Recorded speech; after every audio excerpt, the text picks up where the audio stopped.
कहानी छत के नीचे आशा। गांव के एक संकरे रास्ते के मोड़ पर मिट्टी की दीवारों वाला एक छोटा सा घर था। उस घर की छत पर जर्जर टिन की शीटें थीं और दरवाजे के सामने एक छोटी सी तख्ती पर परिवार के नाम की जगह सिर्फ रोज की जरूरतें लिखी रहती, राशन, दवा, बिजली की पर्ची। घर में रहते थे रामविलास पिता, सीमा माँ, उनकी 10 साल की बेटी चांदनी और 12 साल का बेटा बलू। रामविलास दिन भर खेतों में मजदूरी करता, कभी कभी किसी ठेके पर भी काम कर आता था। सीमा सुबह जल्दी उठकर दूसरों के घरों में बर्तन साफ करती, उसी से खाना बनता और घर चलता। चांदनी स्कूल जाती, उसकी आंखों में बड़ी बड़ी ख्वाहिशें थी, नया बैंग, गुनगुना उठकर पढ़ने का जज्बा। बबलू माँ को हाथ बंटाने के साथ स्कूल में थोड़ी बहुत पढ़ाई करता। घर में प्रेम था, जज्बे के साथ रोज की कमी ने उन्हें और ज्यादा करीब ला दिया था। एक गर्मी की दोपहर गांव के पास बनी सड़क पर अचानक एक दुर्घटना हुई। रामविलास का काम देने वाला ठेका बंद हो गया। मालिक ने कह दिया, काम नहीं है, लौट जाओ। पैसे के बिना राशन की थैली से पहले ही चीरा गया था। फिर एक हफ्ते के अंदर ही बबलू की सर्दी खतरनाक हो गई, खांसी इतनी बढ़ी कि सांस लेने में तकलीफ हुई। डॉक्टर के पास ले जाने के पैसे कहाँ से आते? सीमा ने चांदनी के नीचे बड़े कपड़ों से मोती निकाल कर बेचने का सोचा, पर उससे भी दवा महंगी ही निकली। घर में रातें और लंबे हो गए। चांदनी अपने छोटे छोटे हाथों से चूल्हे पर रोटियां सेकती, ताकि माँ थोड़ा आराम कर सके। बबलू के सिर पर माँ का हाथ रखते हुए रामविलास ने चुपचाप आंसू पिए, आंसू जो कभी नोक झोंक के बाद भी छुपे रहते थे।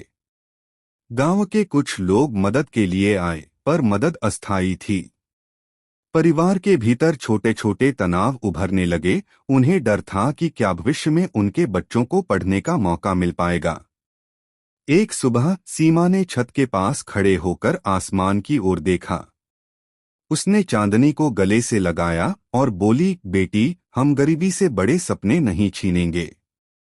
छत चाहे टपकती रहे, पर उम्मीद का घर नहीं डूबेगा। चांदनी की आंखों में चमक लौट आई। उसने माँ से कहा, माँ, मैं स्कूल के बाद ट्यूशन पढ़ा दूंगी। बलू के लिए भी कुछ करूंगी। बबलू ने कहा, मैं खेतों में भी काम कर लूंगा, पढ़ना नहीं छोड़ूंगा।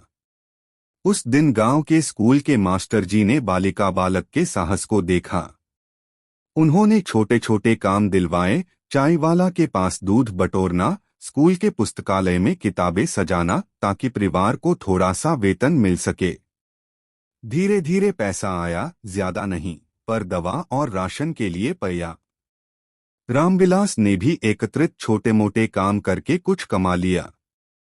समय बीता और परिवार की जिंदगी में छोटे छोटे परिवर्तन हुए। बबलू की तबीयत ठीक होने लगी। चांदनी ने मेहनत से पढ़ाई की और पास पड़ोस के बच्चे भी उससे प्रेरित हुए। सीमा ने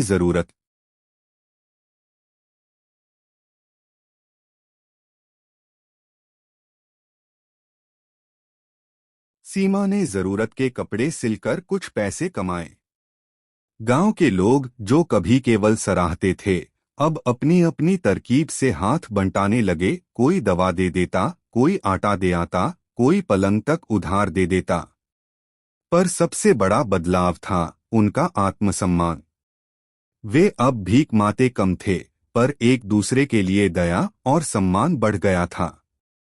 जब एक बार गांव में मेले का आयोजन हुआ, तो चांदनी ने छोटे से केक और पापड़ बेचकर कुछ रुपया कमाया। उसने सबसे पहले माँ के हाथ पकड़कर कहा, माँ, आज हमने अपने पैरों पर चलना सीख लिया। सीमा का चेहरा नम हो गया, नहीं उदासी के आंसू, बल्कि इतनी हल्की सी मुस्कान की जैसे भंवर से कोई किरण झांकी हो। कहानी का अंत किसी बड़े चमत्कार से नहीं होता, धन दौलतन ही आ जाती। पर एक दिन रामविलास की जिद्द और बच्चों की लगन ने गांव के एक छोटे से मेला में उन्हें मान और पहचान दिलाई। एक सहायता समूह ने चांदनी के पढ़ाई के लिए स्कॉलरशिप दी। बबलू के आंखों में अब दौड़ने भागने का उत्साह था, न कि प्यास भरी उम्मीद।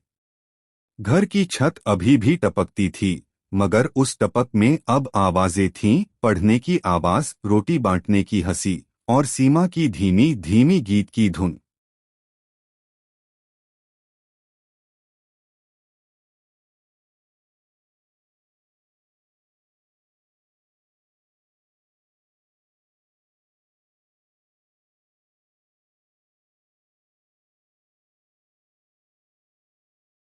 था न कि प्यास भरी उम्मीद। घर की छत अभी भी टपकती थी, मगर उस टपक में अब आवाजें थीं, पढ़ने की आवाज, रोटी बांटने की हंसी और सीमा की धीमी धीमी गीत की धुन। संदेश मोरल। गरीबी का अर्थ सिर्फ पैसा न होना नहीं, यह अक्सर अवसरों की कमी और आत्मविश्वास की लड़ाई भी होती है। पर मोहब्बत, आत्मसमर्पण और संगठित उम्मीद छोटे छोटे चमत्कार कर देते हैं। इंसानियत देकर, हाथ मिलाकर और छोटे छोटे कदमों से जिंदगी सुधर सकती है, और यही इस कहानी की सबसे बड़ी जीत है।